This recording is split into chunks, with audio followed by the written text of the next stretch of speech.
Welcome on in to another edition of From the Bleachers Sports Show. It's me, your buddy, old pal, on a rainy, cold, almost dark Thursday, and the wrestling world is rejoicing after Wednesday night when you have NXT, AEW Dynamite, and quote-unquote what people are now calling the Wednesday Night Wars. Are we so quick to say it's Wednesday Night Wars? I don't know about that. But I do want to talk about at least my initial first thoughts of AEW on Dynamite. Just kind of like a quick couple of points that I wanted to throw out in no particular order, as you know, it's still fairly fresh in my memory. Love the very opening scene. Pyro, everything going off as AEW comes on your TV screen. First impression, wow. Okay, they're here. They went all out on this. This is big time. Big time. Huge. Good opening. Just the visual of it, like, wow, okay, this is not, they went all in on this. I love the retro look with the announcers, JR, Excalibur, Tony Schiavone, wearing the like old school jackets with the AEW emblem on them. Kind of gives you the feel of when kind of that old school feel from the territory days where the announcers would wear the jacket with the company emblem. So I like that. It got that old school feel to it. Right off the top, I like the match between Cody and Sammy over there. I like that match. You gave it some time, and you kind of, even though he came off, he portrays the cocky, arrogant Sammy there. Kind of, although he lost, you got a good first impression of him on TV that he could definitely hang. Opening match was, I'd probably say, a good 15 minutes. You then had, after the match, Sammy offering his hand as a thank you for like a good sportsmanship. Excuse me. To Cody, and that's when Cody is blindsided, attacked by your AEW champion. Right off the bat, if you're a new set of eyes, you're watching this organization for the first time, you get introduced to who is your champion, who is carrying this organization, who is the poster child for this organization, the poster boy, Chris Jericho. That's the name recognition. He is introduced in the very first segment. Now, what I don't like is the fact that he's introduced and he's going and he's attacking Cody Rhodes, establishing him as a heel. That doesn't bother me. It just seems like it dragged on a little bit too long with Jericho, especially if you will have Jericho in the last segment, which you were, because it was already announced that Jericho versus the Elite, Jericho and his two partners versus the Elite, would be the last match. So that introduction to Jericho to maybe all the new watchers in that first segment, I think, ran a little bit too long. You still could have accomplished what you want of, maybe by just a quick attack, 2-minute attack, knocking Cody out, leaving the ring. Was it that long, or is it just my imagination? But I think it just felt like it ran a little bit too long. That time, instead of that extra time with Jericho attacking Cody in that first segment, I think it could have been used to showcase perhaps another match, get some new talent on the TV. Because after all, that's what you're trying to do. It's trying to introduce new talent to the TV audience. And you could have just easily cut that interference in half, I think, and just put in another match in there. At least that's my 2 cents. The Pac match and Hangman Page, I really did not care for it. I think it just dragged on. Felt very slow.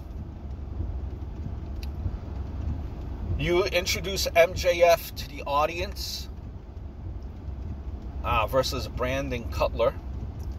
I like this match because as much as it did what it had to do, okay, as much as MJF was knocking Brandon Cutler, that he plays Dungeons and Dragons, so to speak, while MJF is doing bigger and better things, basically knocking Cutler, calling him a loser, so on and so forth, that MJF is better than Cutler.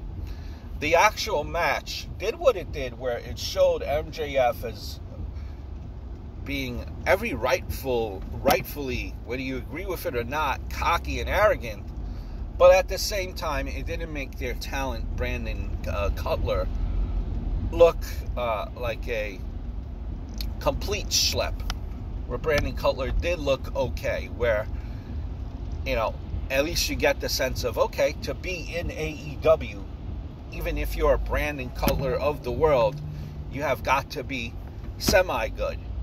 AEW is not taking on anyone and anything, and that's important because I think it portrays it to the TV audience that even though Brandon Cutler may have lost fairly quickly, he didn't embarrass himself there. And that, the talent to get to AEW, it's a big thing. And the audience should realize that the product that they're watching in AEW is, in fact, the big leagues. So I think that portrayed it. It still kept that overall feeling intact. I hope this makes sense to you guys. At least that's what I felt. Nyla Rose not winning the championship. I think they could do a lot with Nyla Rose. I think she could fight on intergender matches and be absolutely dominant.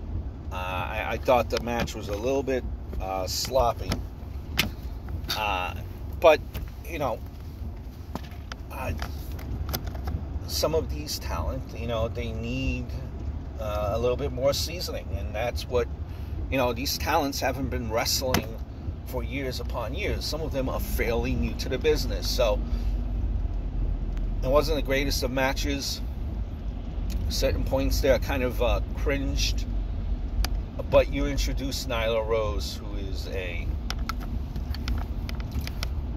monster, and I think they could, if done right, they could do quite a few things with Nyla Rose. The other thing I will say, in the last match there, the main event, you had the Bucks and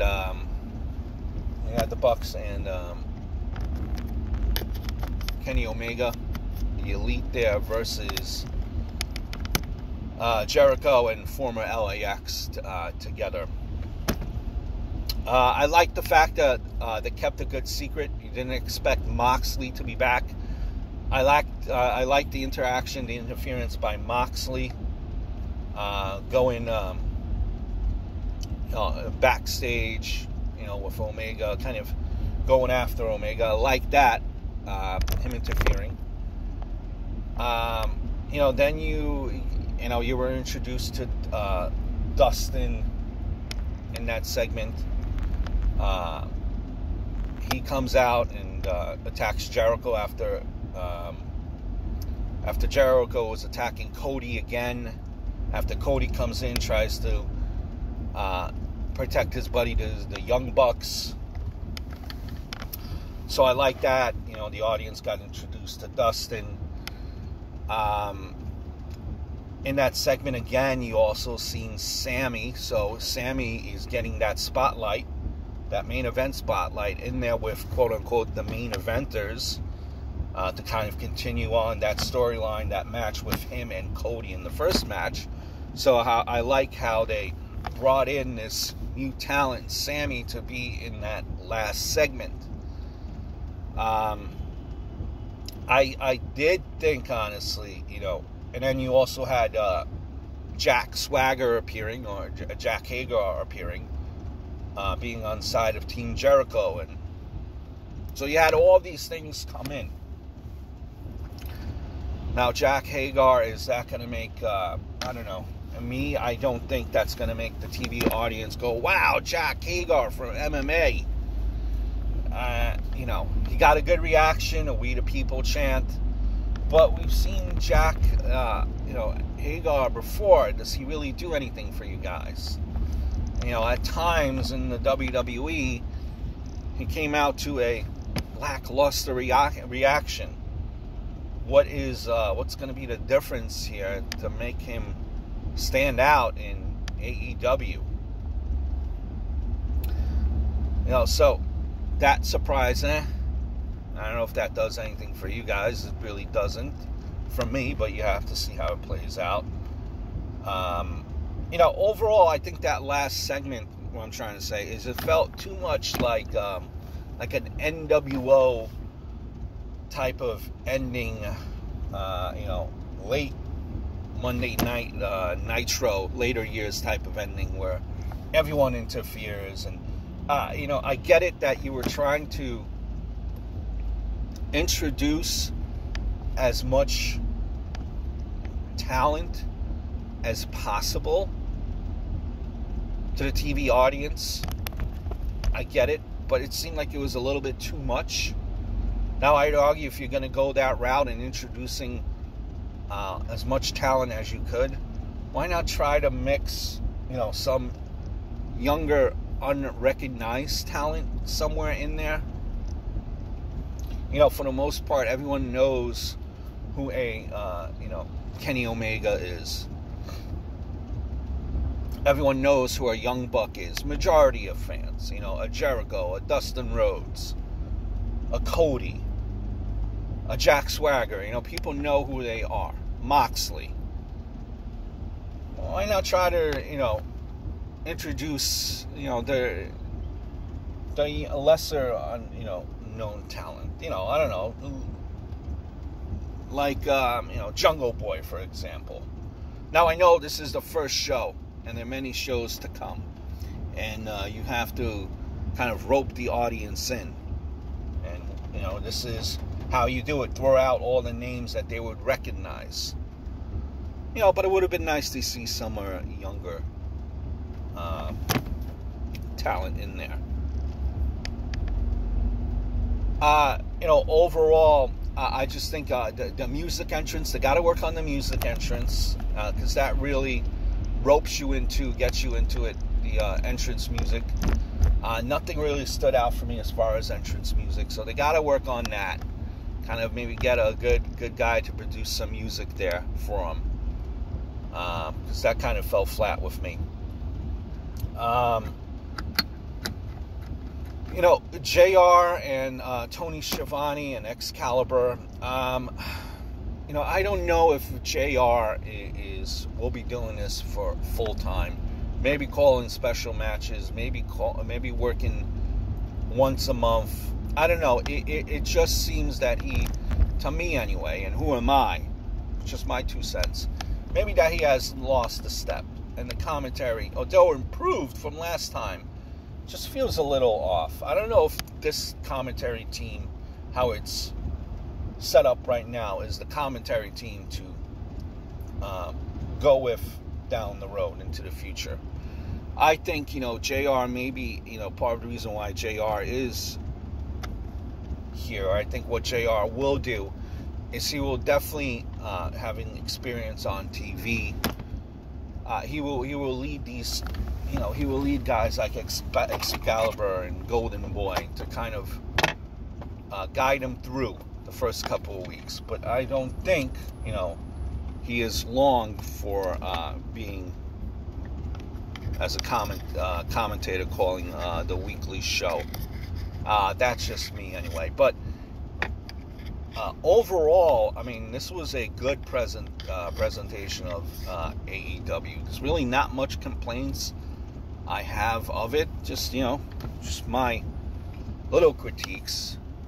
But overall, I mean, do I think AEW did a million? It's possible. I mean, they had, from what I understand, 675 people just looking at, like, a preview show. 675,000.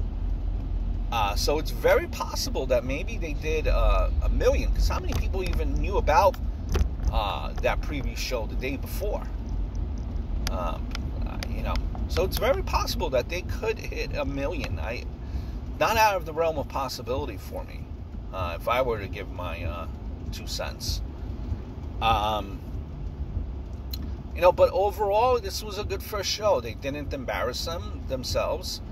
I look forward to new characters being introduced, and just, you know, seeing where this product develops from here. I think I wouldn't be surprised if, in fact, they did a million on their first week on TV.